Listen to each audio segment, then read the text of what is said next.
మనం కస్టడీలోకి తీసుకొని కేసులో మనం చేసి అది అందరినీ అరెస్ట్ చేసి కేసు ఇన్వెస్టిగేషన్ చేయడం జరుగుతుంది. ఇందులో మేము కూడా ఫర్దర్ ఇంకేమన్నా ఉంటే డీటెయిల్స్ ఉంటాయి మీ అందరికీ మనము ఇన్వాల్వ్మెంట్ వాళ్ళు చెప్తా ఉన్నారు. 6 మెంబర్స్ అని చెప్తా ఉన్నారు. ఎవరి ఇన్వెస్టిగేషన్లో మనం ఎంతమంది అనేది మనం ఫైనలైజ్ చేసేసి తీసుకున్నాము. అదుపులోకి తీసుకుంటున్నాము. అది ఇన్వెస్టిగేషన్ నడుస్తూ ఉంది. అది కంప్లీట్ కావాలి కదా. ఇన్వెస్టిగేషన్ అయినాక చెప్తాను.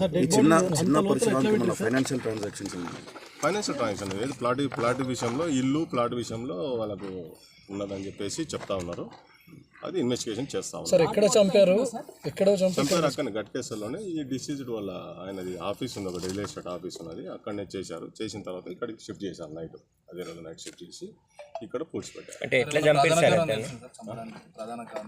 అంతే కాదు చెప్పాను కదా. ఎట్లా చంపారు సార్?